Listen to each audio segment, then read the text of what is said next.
I'm Mark Seifter. And I'm Linda Zayas-Palmer. And this is Arcane Mark.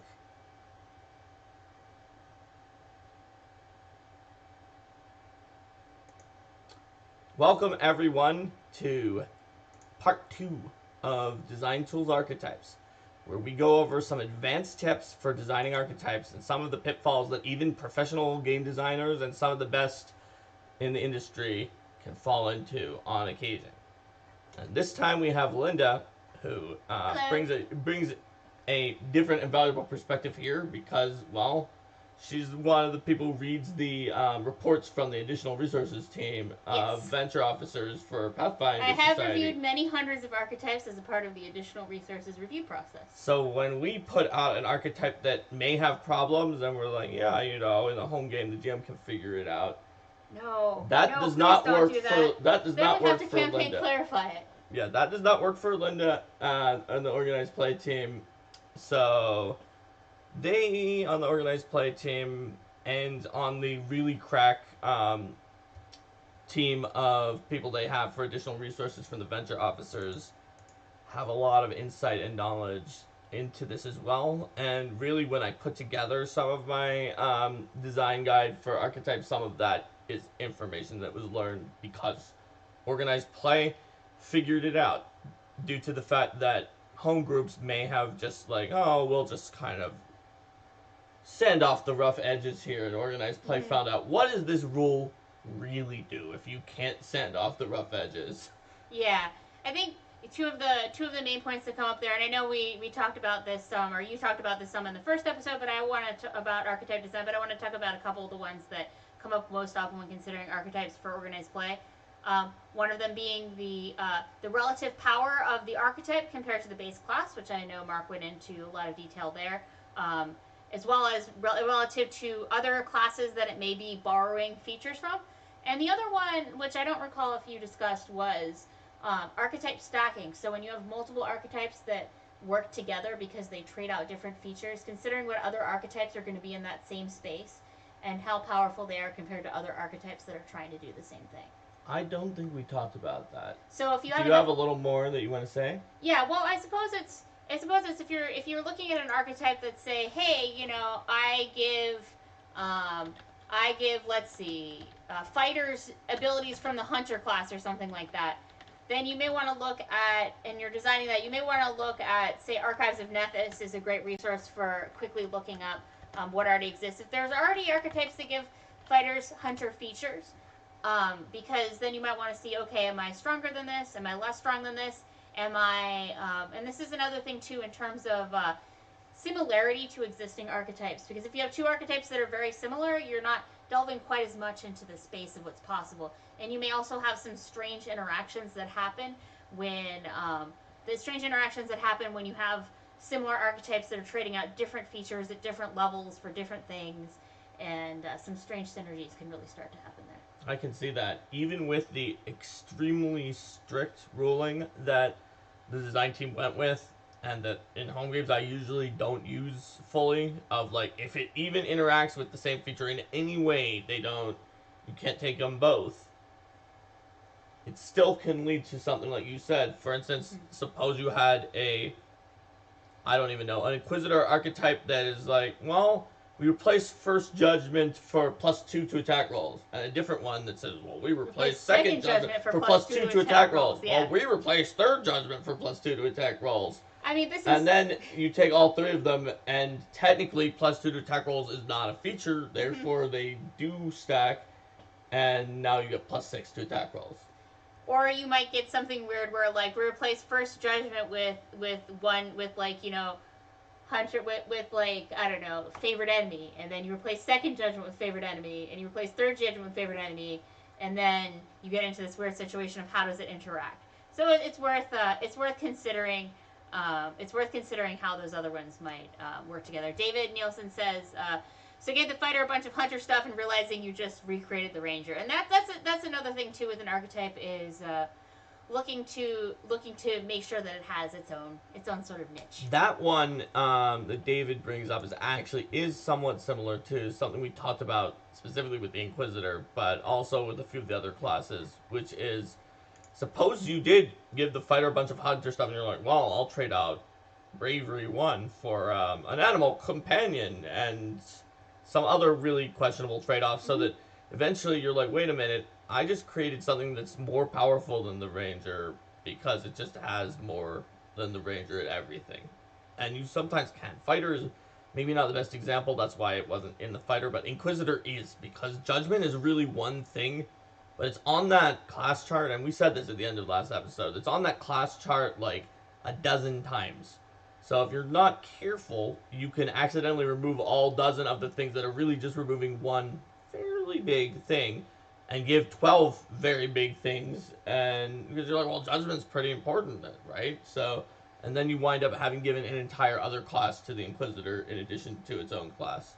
I think one of the primary questions that we look at when we're looking at additional resources for the purpose of niche protection and things like that is we look at an archetype and we say, when would people choose the base class over this archetype?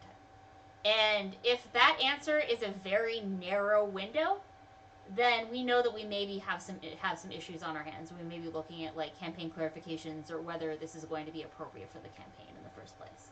Right. And I remember one thing from the review team where it's a similar but different check, where it's like, in organized play, you don't know what's going to happen. So if you put out a paladin archetype that gets 100% of the swashbuckler's best abilities and 100% of the paladin's best abilities, which exists in a Paizo product, and if that was PFS legal, and it sits at the same table as a swashbuckler, that's another test that I've heard that the review team does. Like, how's the swashbuckler going to feel? Yes, because you want to make sure that everyone at the table is going to be able to feel that their character is able to contribute. And of course, you know, some people are going to build more optimized characters than others, and we're not there to stop that. But if it's like literally, if you choose this particular archetype, you're so much better than someone who didn't pick an archetype, then that's something else to consider. I suppose we also occasionally will remove archetypes if they are like so far in the direction of being designed for NPCs that we think that if someone selects it, then they may be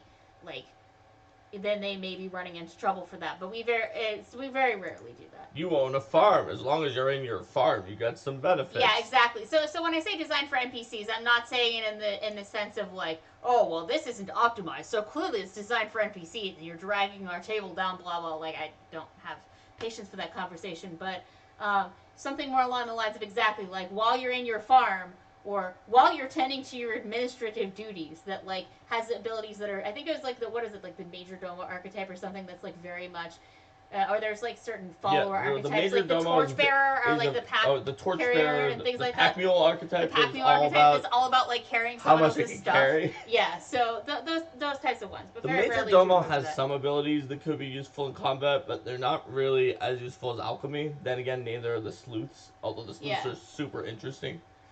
Alright, so it looks like some people are talking about the Oracle Curse that's debilitating if you move more than 1,000 feet from a particular site.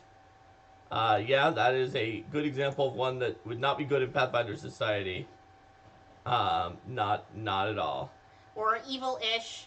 Yeah, like. Well, the vivisection is not only evil-ish. It fails into. If you watched last episode, let me see. Does it fail both the number 1 and the number 2 pitfall of Alchemist? No, it only fails the number 1 pitfall of Alchemist. The one about not trading out bombs for more melee or because the different paths and things. Basically don't trade out a portion of a class that is very good at several different things for an equally powerful thing that boosts the thing that you left behind. So if you took away, the problem being that mutagen is good for everything, but let's pretend that mutagen for some reason did not help bombs. It totally does. But let's pretend that it did not help bombs. If you took it away, you wouldn't want to give something that was equally powerful for bombs. And similarly, if you take away bombs, giving something that is drastically powerful for mutagen build is not a fair trade. Even though for the bomber, sure, if you tilt the bomber, you lose all your bombs and you get sneak attack, use a bow. Yeah, it's not a good trade for. That's not a good trade for them because bombs were their primary option. But for the melee build, bombs are a backup option anyway, and trading out a backup option for being ridiculously more powerful at your primary option is an unbalanced trade. Plus, also evilish. Yeah.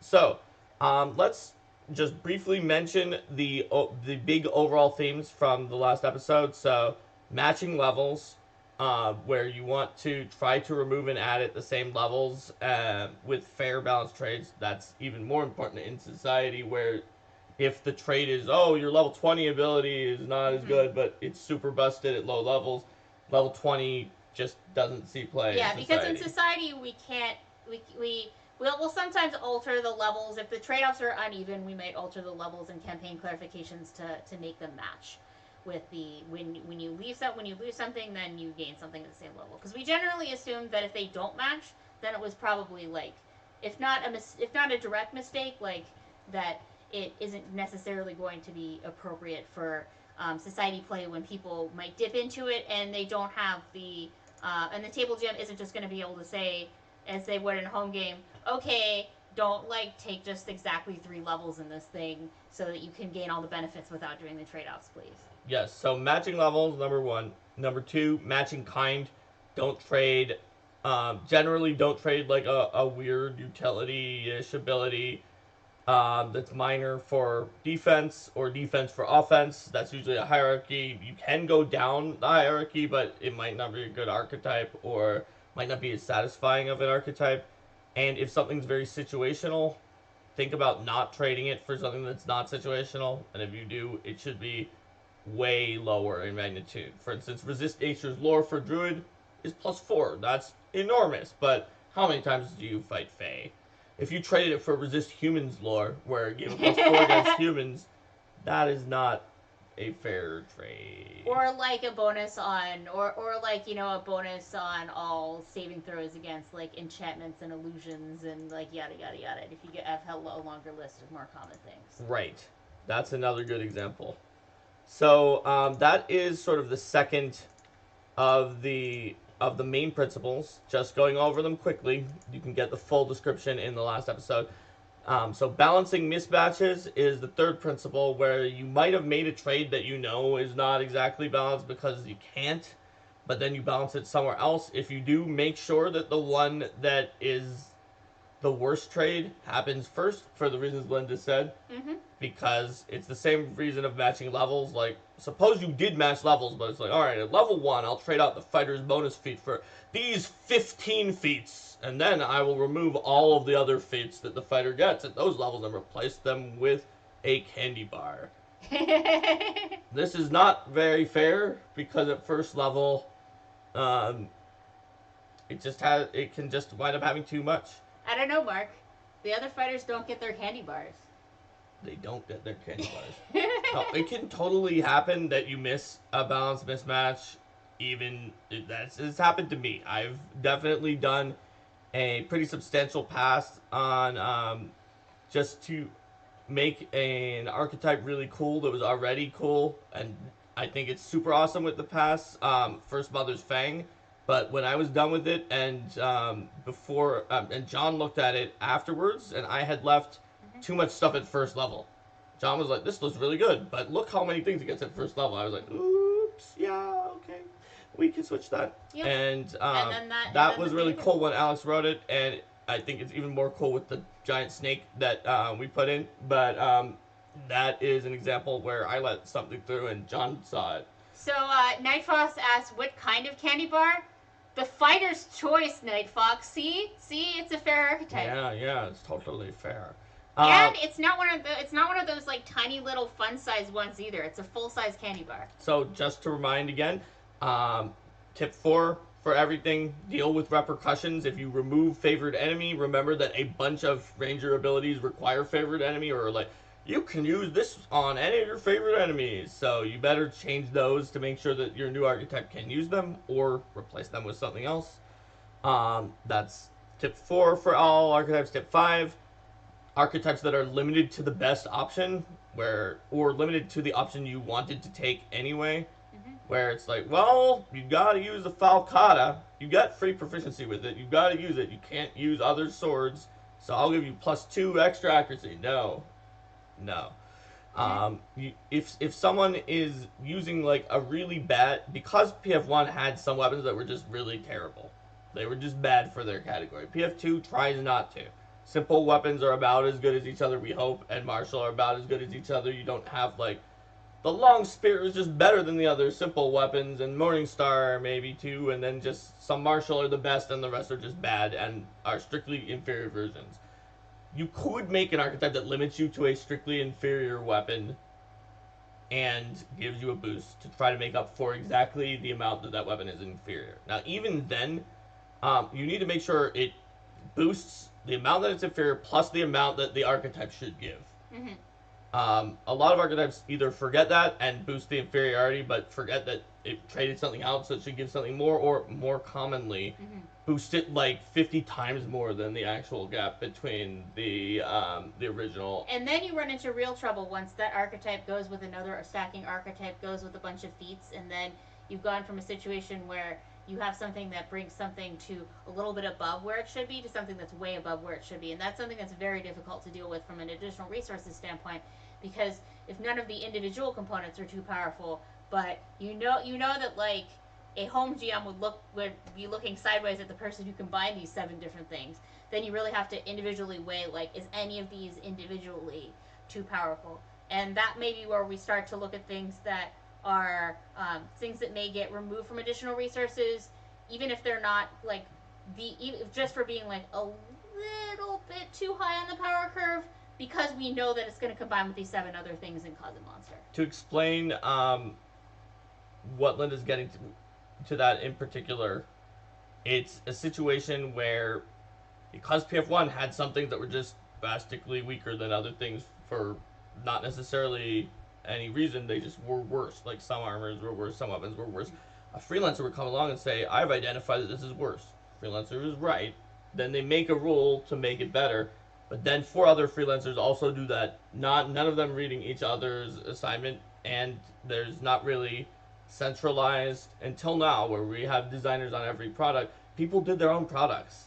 Like, it was impossible to expect people who work at Paizo to read these other product lines that are going on and that they're not a part of. It's already enough with the products that they are working on that caused some of like our German partners to be like, I don't understand how you're so efficient when they came in.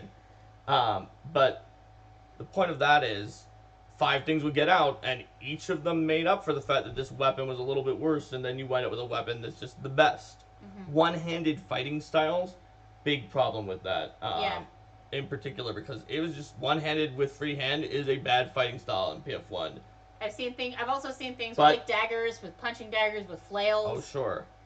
Where you get a lot of people going in some of the same characters. For Rasmus, feat of +4 to hit with daggers is already more than it should be in bringing them up to par with other similar weapons. Yeah. So let's see. I saw an all caps question out of the corner of my eye back. Let's see what we've got here. Dissect the Mouser. Okay, so I'm going to apologize for the Mouser swashbuckler archetype, even though it literally was written in a book that was done before I even got to the company, simply because I was part of the advanced class guide errata process, and the Mouser was like literally the next thing on my list of things that we probably needed to rein in from the swashbuckler, but then I just felt too bad of the other things we had reined in from the swashbuckler. I was like, is this dumping too much all on the swashbuckler? Maybe we shouldn't also rein in the Mouser, and I've regretted it ever since. When people come to me and are like, well, you didn't errata that and errata the other thing, that must be a tacit approval that the Mouser is totally fine, guys. So, yeah. It's okay. The reason that it didn't quite make it is it didn't have parry, which is like obscenely overpowered, but its ability is also a problem in a different way. Speaking of parry as an example, parry is a great example of a class feature for one class that is super duper duper mega powerful. And so if you give it to another class, and it's at first level, so a dip is ridiculous too. So generally, like, look really really closely when you're giving another class something that's the like sort of key or central feature of another class. That was arguably not an archetype's fault with parry. It's just the class should not have had that ability at first level.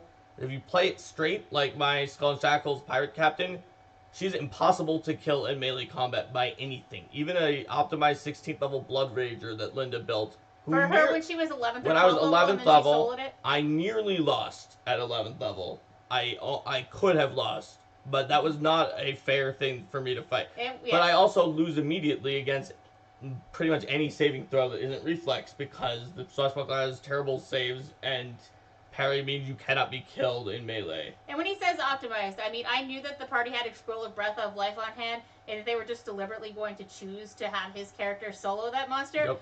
So I legit optimized that Blood Rager. Like it was Abyssal like 20, Blood Rager. Was it 20 point by Abyssal Blood Rager with like a bunch of pre-buffs and did you have like 40 and PC strength? gear and Something like that. Yeah, it was. And some kind of extra Abyssal Dagon. Oh yeah, he had like extra abilities. He got to put up a bunch of pre-buffs as a free action when he entered Blood Rage that you normally don't get, that just for fun. Yeah. Well, because I knew that it would be fun for you to smash that. I legitimately almost lost that. Yeah. I did roll pretty bad.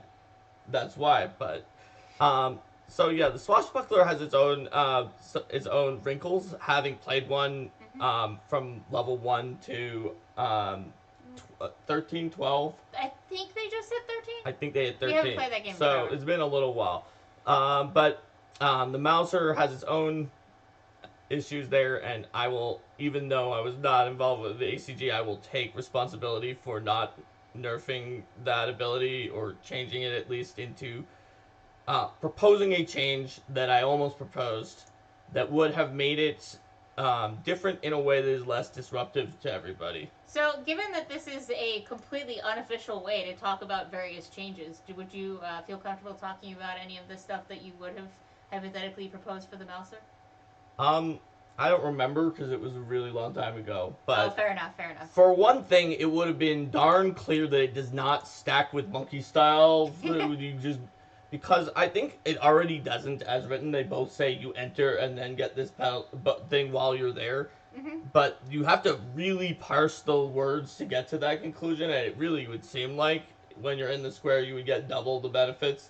Because giving them -8 is like, everyone else can go home once the opponent has gotten a -8 on something. For another, probably make it -2 instead of -4. But I don't remember. I had something better to propose to the team. But I was like, nah, I think... And it gets rid of parry. And I just had not experienced what could happen with a Mouser at that time. Alright, so the last tip for the general overall tips was trade-offs that don't trade. That's where you were like, oh boy, let's lose. Sometimes it's not your fault. Like mutagen. Let's lose mutagen. Okay, you should get something really good, because mutagen is extremely powerful ability. Oh wait, there's a discovery to get back mutagen. Whoops. Why? Now you can't give something really... So the basic tip for that is, don't give anything that is more valuable than the cost of the thing that gets it back, if they can get it back. And if you wrote your archetype before people made an ability to get the feature back, then it's the second person's fault. Mm-hmm. This also means, and a lot of people too many times try to create, like, oh boy, let's create this new rogue talent that gives you back these rogue class features in case you lost them to an archetype. But again, that lowers the value of anything you can trade that out for to the value of a rogue talent, when some of those features are more powerful than a rogue talent. Personally, I think a lot of those extra blank feats, their very existence really limits and narrows what you can make in terms of design, and I think that it would be good to not have to worry about that kind of stuff, with the feats being like just the feat slots and things like that in second edition, because that's definitely like this would be good, except same thing with like the alchemical allocation extract. Like, the number of things that were like, what about this, but then what about alchemical allocation? And then we have to like write all this other clarifying text. It's like, no guys, seriously, don't alchemically allocate this 10,000 gold piece single-use consumable. That's not why it was designed. I remember, like, potions and poisons. There was like a meeting was switching over to one about potions and poisons. They're like, Mark, before you go, from design, do you have anything to say to us? And I said, I have only one thing to say. In anything that is extremely valuable, one use, elixir or potion, put a clause in a sentence in it that says it cannot be used without chemical allocation, or else it can. Mm-hmm. And then we ended up putting in a campaign clarification on the alchemical allocation spell. It was like you can't use this with anything that costs over 750 or whatever we did. It may have been scaled based on level. I don't remember anymore. I haven't played an alchemist in a while. Alex says all you'd have to do is specify you only gain the benefits when you use the deed to enter the enemy square. Debatably, in fact, probably by a strict reading, the last time I remember reading it, you do only gain the benefits when you use the deed to enter an enemy square, but you have to read it really closely, and there's a lot of other readings where you would. But even then, it still has its own thing. GM Reckless is wondering about the idea of using free multi-class archetypes or other variant sort of progressions in Pathfinder Second Edition where you get more options than usual. Well, I'm on the record as having said in interviews and on the boards that the Game Mastery Guide is going to include that kind, not necessarily that exact thing, although not necessarily not that exact thing, but that kind of variant rules so that your group can decide if you want more options. We tried to pick an amount of options that would be satisfying for veteran players and not hair-pulling for new players and just like, what am I even doing? There's too many things I have to pick. Mm-hmm. But it might be too many for your group or too few, and we're going to make sure you can get more or fewer options. And part of designing the game in the modular way that we built it, just like I said in PaizoCon interview, object-oriented programming type style thing, is since we don't have a lot of feats that are just like flat out bonuses and they all stack, giving more feats probably won't throw off the balance of encounters by all that much, even if it's a lot more. It sure will make the characters more versatile and more powerful, but not as much. Yeah, so I imagine if you did that a lot, there may be a point in which you might say, okay, maybe you count the PCs as one level higher or something like that. If you did it too a lot. But. All right. So should we get back to what we were actually going to be planning? We spent a half hour reviewing with extra enrichment information the tips from last time. So let's spend the second half hour giving you the classes that you might be looking for. Starting with the Magus. Now this isn't going to be all the classes. You may have noticed I skipped some from last time. These are just ones that I have some tips over the years about. So spell combat. So when you're building a Magus archetype, and you're messing around with anything other than spell combat, it's usually pretty easy to figure out what's going on, what you need to balance out. But working with spell combat is the trickiest thing you can do with the Magus. The way the action economy works, it essentially gives the Magus a free extra standard action to cast a spell. So needing to be in melee, and thus moving around sometimes, requiring concentration checks, which is a crucial part of the mechanic of the way spell combat works, it's important. If you make a ranged Magus, replace spell combat and give it something cool instead. Like the updated Myrmidar, not the original that didn't work.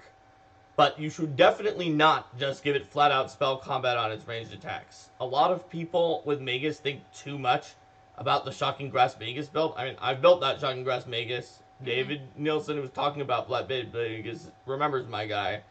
He is like the grandfather of a lot of the other ones, because I built it right when the book came out, and then there were like 100 other exactly same characters very soon after that. But my point is, that is one way to build the Magus, but the Magus just is like, oh yeah, you don't have to do Spell Strike with Scimitar. You can do buff and then full attack.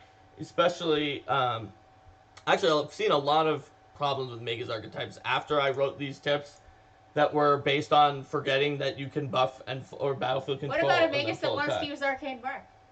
Hey, that is legal, and it gives you an extra attack with Spell Strike. But I couldn't resist the chance to say the name. There have been a lot of times where an archetype was like, well, this stops the Shocking Grasp build, and then it gets drastically all of this stuff, and it's like, whoa, slow down. Doing a massive battlefield control spell or a haste or something like that, and then your other stuff is not necessarily worse than the Shocking Grasp build. In fact, it's probably actually more powerful than the Shocking Grasp build if you do it wisely. So it's very important that you don't just flat out be like, oh yeah, spell combat with all your ranged attacks. No trade-offs. It works with range, because that's not balanced with the original spell combat. Similarly, the critical mechanics are extremely unfair in favor of high crit weapons. They probably should have multiplied the spell only on a 20 and the rest on the regular crit range or something like that. That would have been pretty complicated though. It's a little late. If you alter spell combat and spell strike to work with specific melee weapons that don't have high crits, you might get some leeway there because of what you're doing to the Shocking Grasp, Frostbite, other touch attack style builds. For example, the Esoteric Magus gets some badass abilities because it can only use spell combat with unarmed strike. Incidentally, this is one reason why abilities like Feral Combat Training that apply unarmed strike abilities to other types of attacks can lead to balance problems down the line if they're just completely elastic clauses that just say anything else. Yeah. This is because of the fact that we literally sometimes balance things, saying, well, it's only going to be unarmed strikes, so we can give them more. Alright. So, and Night Fox says, so Eldritch Archer might be a little broke compared to Myrmidark. It's been a little while. I can't remember which one Eldritch Archer was. There is, I think, one ranged Magus that is a little broke compared to the other ranged Maguses. That might be the one. But it's not too bad. But it's just something to think about. GM Reckless says, that's a design balance challenge to be sure. Just listing all the things you choose can look daunting to a new player versus taking them through the choices one at a time. Yeah, that, I think he was talking about, in this case, the different rates of advancement that we're going to try to allow people to use in PF2, and it's going to be cool. Alright, so let's talk about the monk archetypes. So the number one tip you have to think about here is chained or unchained monk. It's not easy to balance an archetype for both the normal monk and the unchained monk. Even most of the archetypes that claim to be balanced for both really aren't necessarily balanced for both. The problem is the normal monk is offensively weak enough that most of its well-known archetypes are a major power creep boost. And I'm not saying that's a problem in this case because the original class was an issue. It's kind of a little of one, a little of the other, because creating archetypes, like Linda said, that just replace the original class, first of all, makes the person without the extra books feel bad. Second of all, it may stop us from fixing a fundamental problem with the class for a while that we would have fixed sooner if we didn't have sort of, oh yeah, but these overpowered archetypes make it fine. Whereas if people were forced to only play the core monks for all the years that they had these other archetypes, they sure would have found out sooner that that it needed. I mean, we kind of knew that it needed stuff for a long time. I guess I wasn't until Unchained. The point being that anything that is made for the core monk that is popular for the core monk absolutely should not be applied to the Unchained monk, because we actually balance the Unchained monk to be good at fighting. And so if it gained these archetypes that are like, this makes you even better at fighting, you'd have to like significantly weaken everything you gave to them, and it would basically be a new archetype. Incidentally, that's why in the additional resources you'll find a decent campaign clarifications and stuff like that. You'll find a decent number of archetypes that are like, this cannot be taken by Unchained monks or rogues, because the idea is that those ones have, when we look at an archetype and it's clearly been balanced with the core rulebook monk or rogue in mind rather than the Unchained one, then we'll put that clause in, because we still want to have it available, but we also don't want it to be disrupting the fundamental assumptions through which it's been designed. Right, and a lot of books that weren't the RPG line books, I pushed for using Unchained in everything, including like those poor sad rogues and adventures that are not Unchained and are just lousy. Have you ever fought an ambush with rogues in an adventure and you just feel bad for them in PF1? I have. So I was like, can we use all of them moving forward? We only got to use the summoner because I guess there were some key people on the world team who really didn't like the original summoner, and so the Unchained Summoner became a no-brainer, but there wasn't enough support to use the monk and the rogue, and this led to, like Linda said, some issues down the line with things that were we did not have the Unchained one in mind, even if the design team thought, well, the Unchained one is a cool version. So it just is something that can happen. Well, people are going to play both anyway, because some people don't have Unchained. So. And so we made some archetypes that were for chained or Unchained in monk. Rogue is the one that's a little more of an issue because we stopped making. They were so compatible that, and we just wanted to give a boost to the rogue, that we just kind of let all the archetypes work. But then some of the later rogue archetypes were just like, lose a little bit of sneak attack and get this enormous thing. Which for a regular rogue, that's fine, because it was really bad. It kind of needed that. But for an Unchained rogue, you're suddenly like, oh, whoa, what have we done? All right. So let's talk about the. We've talked about Unchained Monk and regular Monk. Now, there are ways to make an archetype for both by having different effects for two kinds of monks, or trading out in such a way you don't speak to offense, like the Sage Counselor Monk in Ultimate Intrigue, where it's like, yeah, the original monk had fine defense. Its offense was really bad. If all the things you do don't change the offense at all, then it's fine. Or at least don't relate it to beating things up with your unarmed strikes or your weapons.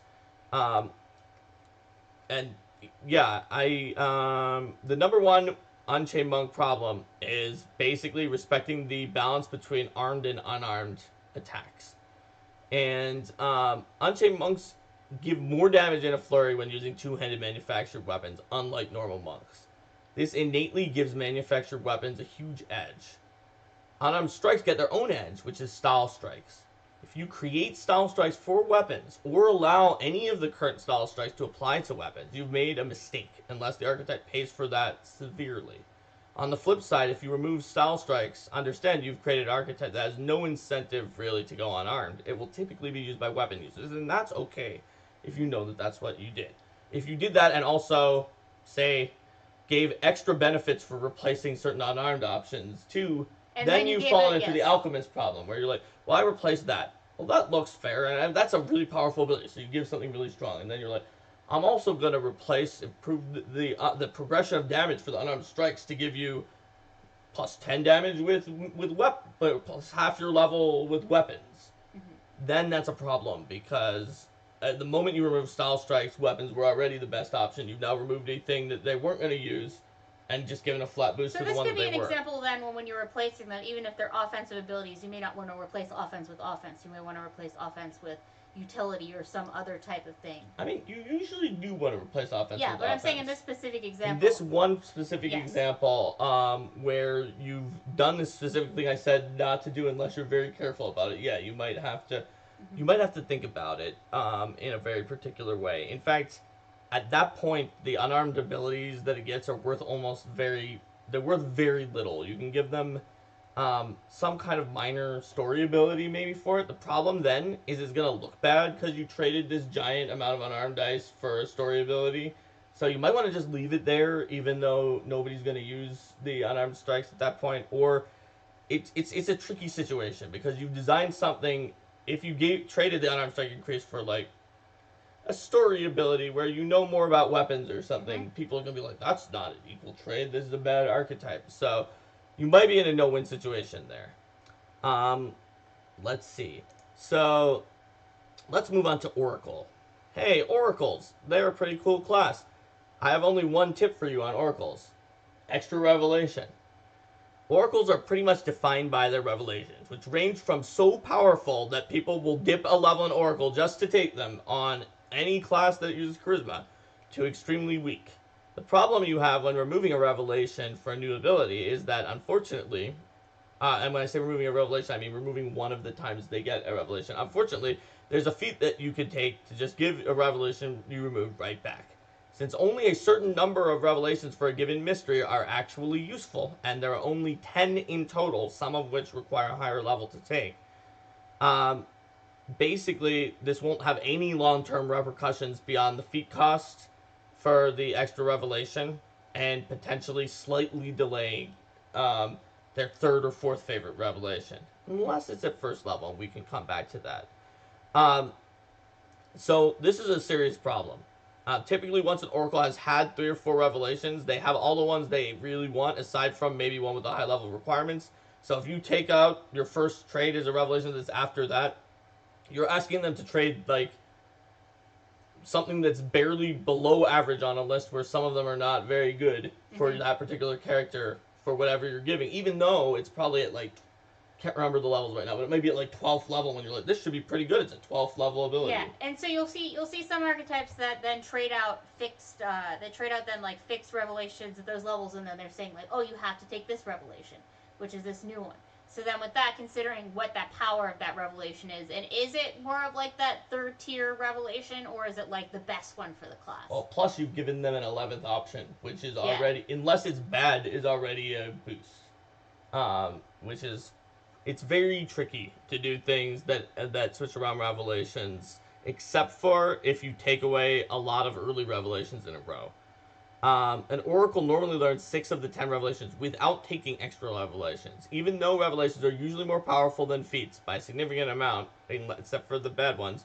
Chances are, if you take away a revelation, you've only cost a feat, even though it's worth more than a feat. It's because of extra revelation that this is true. There's also the option to take away the ability to select certain revelations and then replace them with others. Yes, that is if you just say, yeah, you can't take, and you know it's a good revelation, but then you replace it.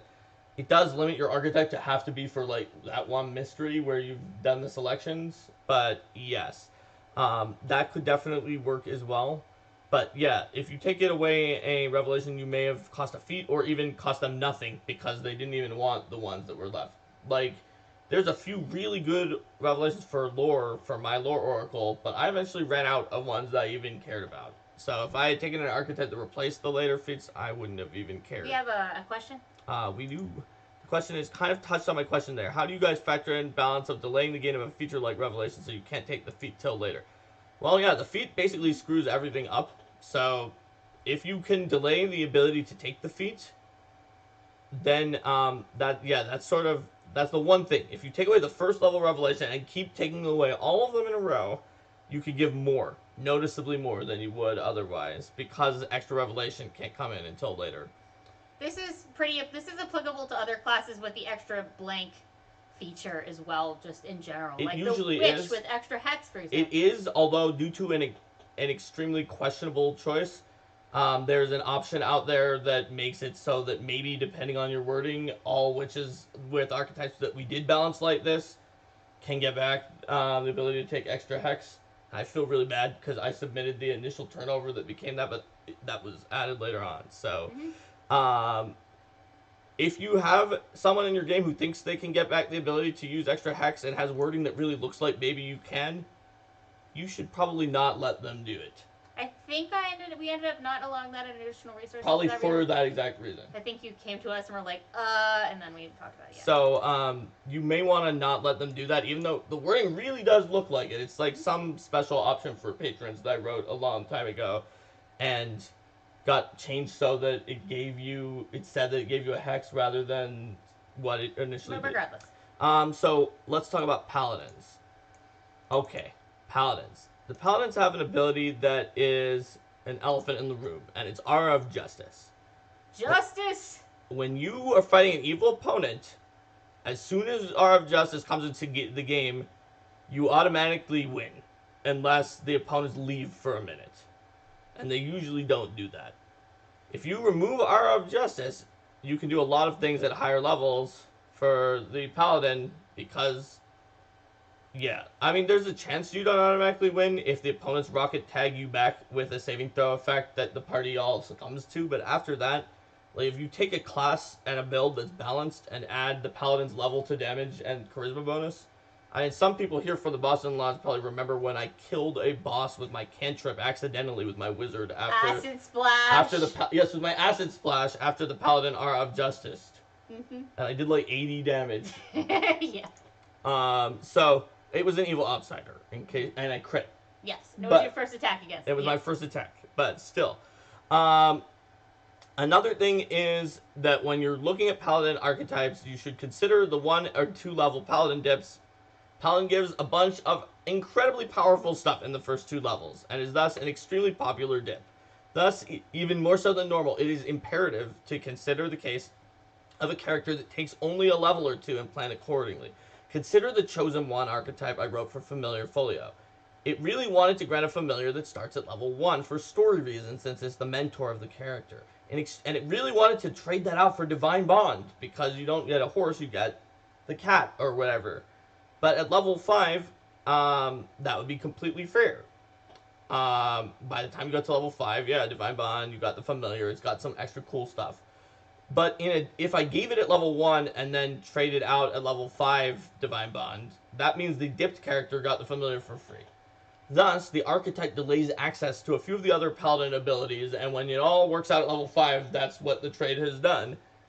It's just that it takes a few extra steps to get there. So I think that's worth mentioning, that delaying access to certain features is a very useful tool when it comes to fixing some of these little balance issues. That's right. So let's talk about Ranger, Hunter's Bond. While it was initially more balanced between the two choices because of the feat Boon Companion from Animal Archive and later Ultimate Wilderness, it has thrown off the entire balance of Rangers by allowing the Animal Companion to catch up to the full Druid Animal Companion, and also thrown off the balance of several domains, such as the Animal Domain. Thus, if you lock in Hunter's Bond to allies, you get a bit of leeway with what else you're doing with the Ranger archetype. Remember, this isn't an option if you've messed around with Favored Enemy. So Favored Enemy. Favored Enemy affects more abilities than you think. So if you mess with it, remember to check them, as per dealing with repercussions. In general, if you're replacing it with something less situational, it needs to give a much less impressive or limited use bonus.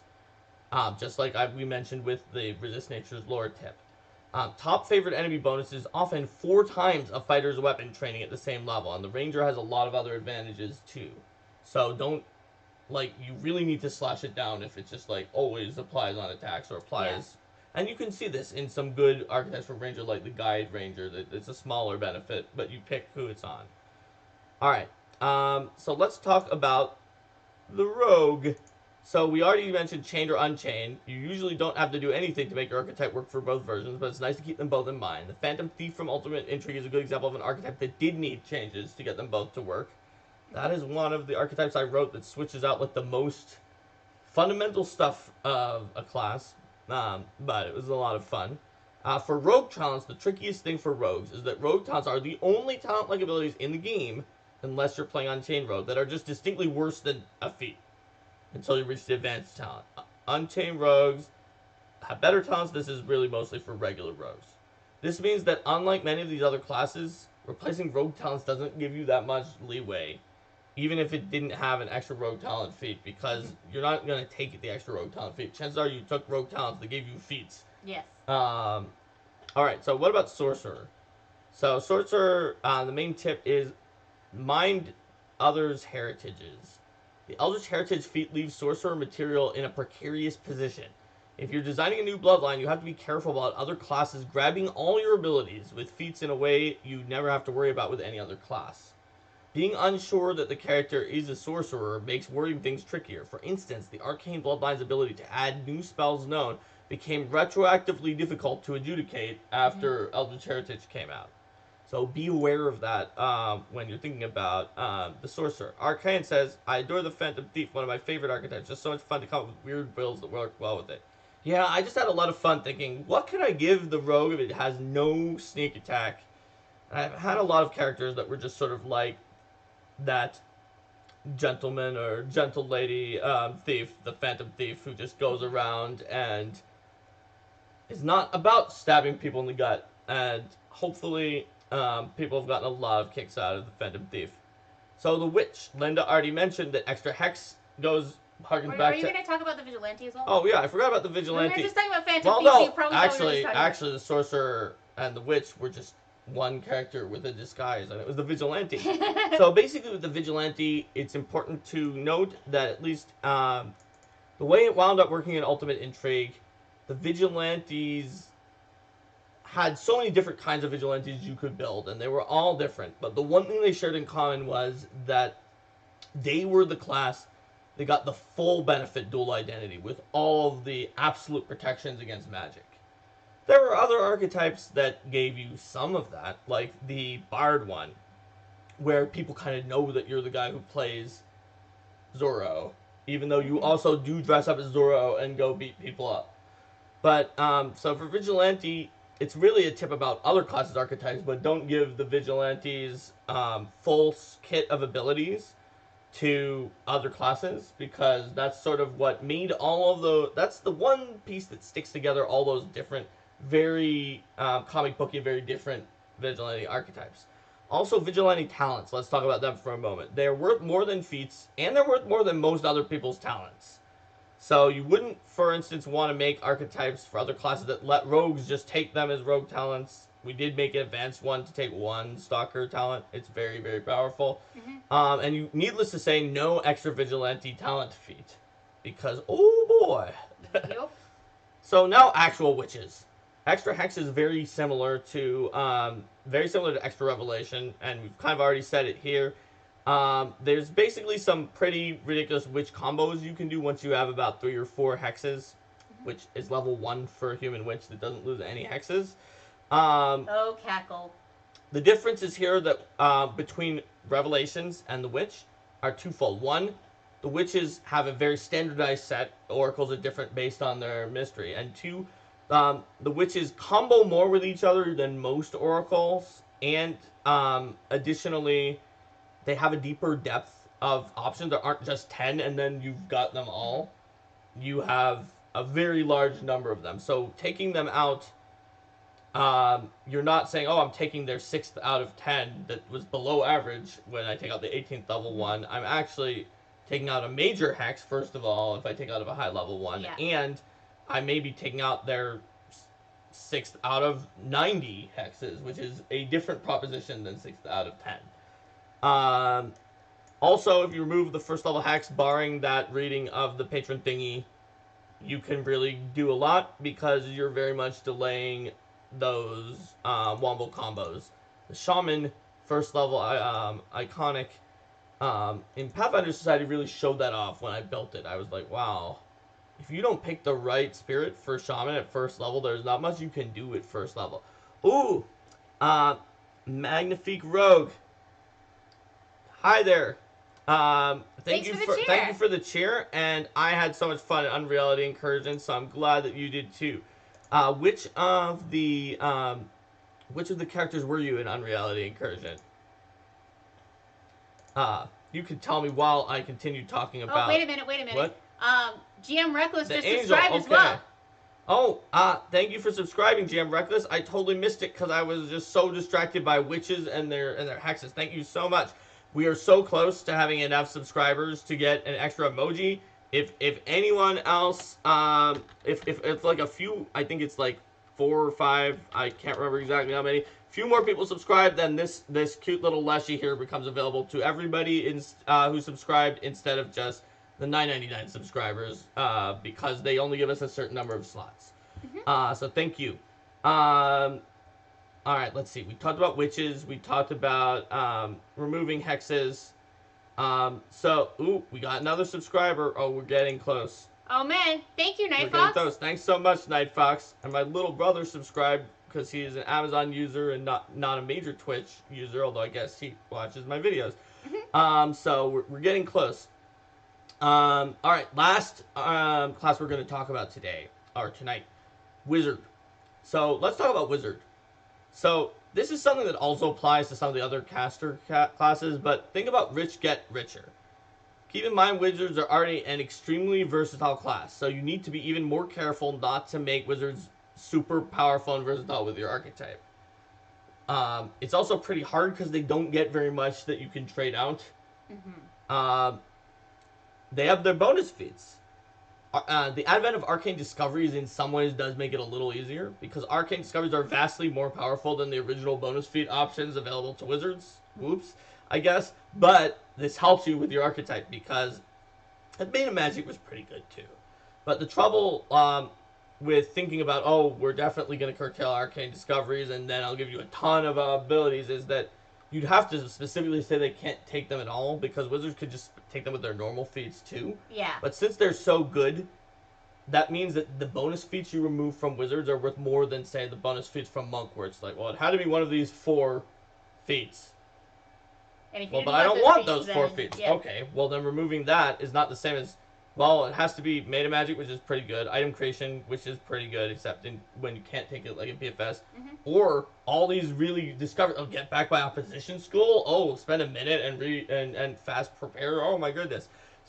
Immortality. Well, that's actually not that powerful, really. It's just narratively. Razmir, just get to level 20 already. You can do it, Razmir. You can do it. We believe in you.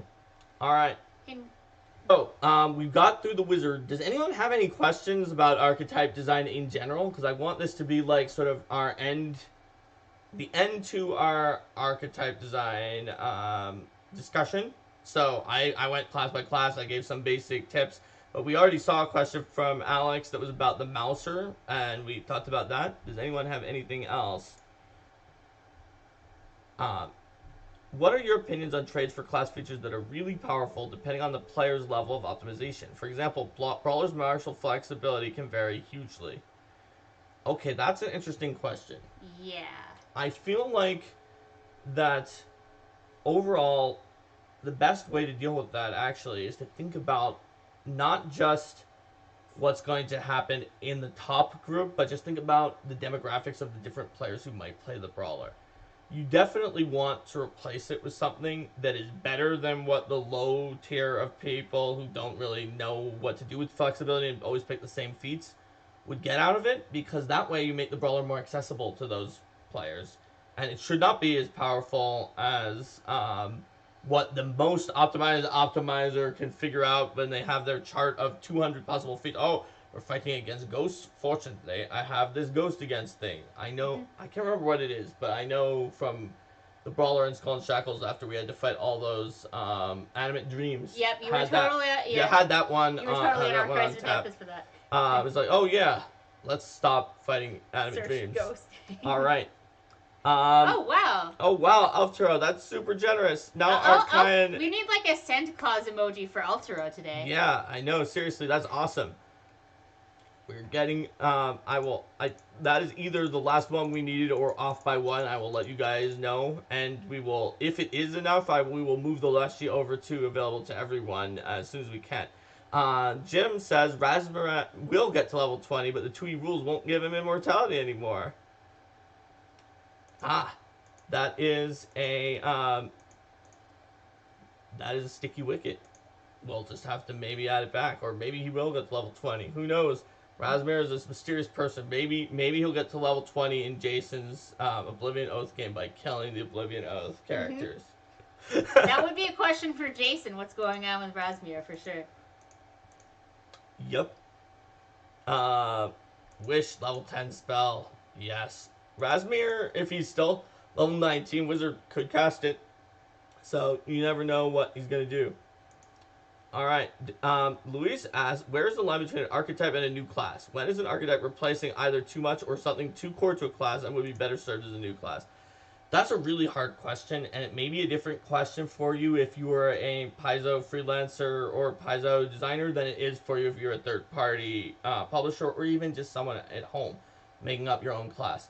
Because the ability for Paizo to make a new class is much more limited than the ability for, like, Mark the home GM to make a new class. Like the time that I made 50 new classes in 3.5, which I did. It was fun. But you can't just make 50 new classes if you're Paizo. And so that line might be different for you depending. But basically, once you've replaced so much of the class that is like, why are you even using this class to get to this? It probably should at least be an alternate class, which is a sort of a cousin to archetypes, except for that it's like, you know, the anti-paladin, the samurai, the ninja, except for the main difference being that it does all the replacements for you, so you don't get to see what has been altered or changed. So it doesn't work with any of the archetypes of the original class by default.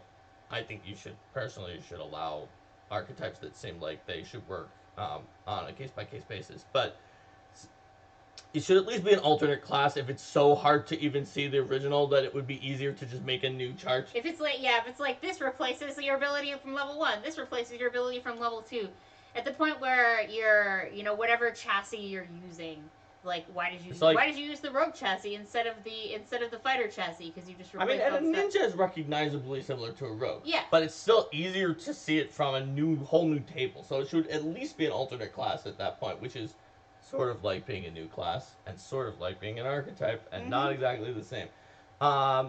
Something should definitely be an archetype and not an alternate class or new class when the number of changes are so small that you're like, why did I print a whole new class and a whole new table? And really, especially if you want to use a lot of the stuff from the other class, like, here's a new class, it's called the Schmagus. It has a Marcane pool, and the Marcane pool has all the Magus' abilities, and also this other ability, and also, it still has spell combat, but it can also, Rules Lawyer, you while it's doing spell combat. It's like, yeah, maybe this is an archetype for Magus with the Schmagus. Magus Schmagus. So Nightfox asks, how would you rebuild the ninja to be the Unchained Rogue? Well, in some ways, the ninja kind of was the first Unchained Rogue because it's just a massively more powerful version of the Rogue. And part of the way it did that was by, did have some better talents, but it also just had a chassis that had more powerful stuff than what it gave up. So it sort of was a little unchained, and then the Unchained Rogue is even more unchained. So would you say that those are sort of two different branches to making the rogue more powerful, in a way? Yeah. So if you were to combine them, you wouldn't want to take all the best features of both. You would want to... You would want to make sure that it's something that is more balanced with one or the other in terms of its ultimate power. They're both alternate classes for the Rogue that are more powerful than the Rogue, so you have to think about it. Arcane asks a more specific question. Absolutely love mediums. Ask the spirit ability allows an at-will contact other plane, and whenever they write medium archetypes, Arcane struggles to trade it out. It can be incredibly useful, but the inherent unreliability means people tend to undervalue it for the more chance-focused abilities. Would you recommend keeping the trade-outs chance-focused? I think you definitely need to think about whether or not the trade-out is chance-focused, niche, or generally applicable. And contact other planes is a very tricky one because it is a cool thing thematically, and hey, I have in the Iron Fang Invasion game I'm playing, I am a rebirth psychic, amnesiac rebirth psychic Samsaran who mostly only remembers her past lives. And I absolutely have contact other plane at a very low level. The problem with it as written is that just some of the chances to get correct versus incorrect information mean that it's not necessarily better than just guessing. But it is really flavorful, and I worked with my GM to come up with a even worse in some ways thing to happen to me if I ever fail the check, which is I made this D100 chart of different past lives that influenced me during the day, and if I fail contact other plane, whichever, I also get a random D100 chart, and that person just replaces me for the week. And their mental ability scores, but my physical ability scores. So I could be like a paladin. My physical is crap. So, or a serial killer is one of them. There could be some problems for the party. Yeah. Yeah, and RK mentions when I asked for it in the past, yeah, you guys gave me a lot of the best past lives for that, but so far I have not been taken over by any of my ancestors, but I guess what I would... Someday. Yeah, someday I might... Hey, might be a good ancestor for you, or it could be a peasant who can translate Hobgoblin, but hey, at least someone will... Actually, we have a lot of people who speak Goblin.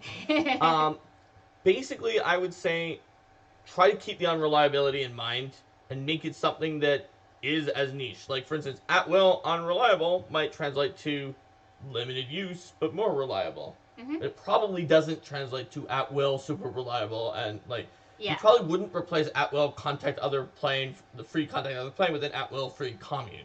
Yeah. Right? But it could be, say, maybe, like, a limited use of that sort of thing. Right. And Jim Reckless said you'd have to work in key, I think, and change the weapons. This is probably in respect to kind of combining Ninja and Unchained Rogue. I didn't take that to be Night Fox's question, because Night Fox said, how would you rebuild the Ninja to be the Unchained Rogue? So I thought that was about whether the Ninja was the Unchained Rogue. But maybe, actually, now that I think about it, maybe GM Reckless is right, and then Night Fox is asking, how would you make an Unchained Ninja, which is a different question. I think that is what he was asking. Okay. That's sort of what I was trying to answer in more general terms. Okay, yeah. So you definitely would not give them all the abilities of Unchained Rogue, because the point of Unchained Rogue is to not just be worse than the ninja at being a rogue. I would think you'd want to look at some of the other powerful levers, like the whole dex to damage thing and stuff like that. Right. So you'd want to look at some of those options, like dex.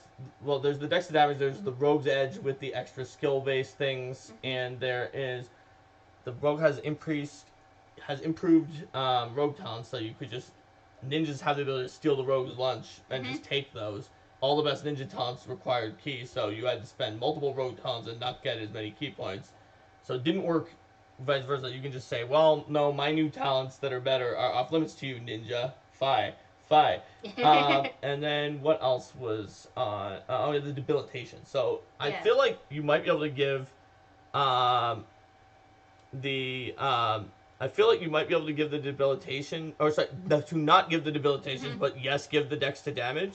Yeah. And be like, yeah, I'm going to give you the dex to damage. We're not going to give you the debilitations. We're not going to give you the rogue's edge. You got the key and this other stuff and maybe one other thing or something.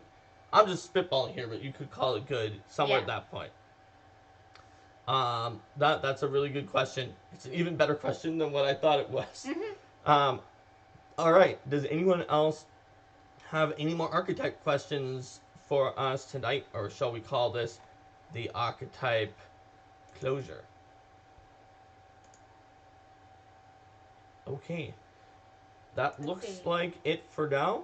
So, great. And as always, you can ask any question at all during any episode, even if it's not related to the episode, like the question about the PF2 feat progression. So, if you have later questions about archetypes that you think of, that's totally fine. So, for those of you in YouTube don't need to know the upcoming schedule on Twitch. So let's say goodbye to YouTube. We'll say goodbye to you first, and then we'll remind people who joined in later in Twitch. So, bye, YouTube! Bye!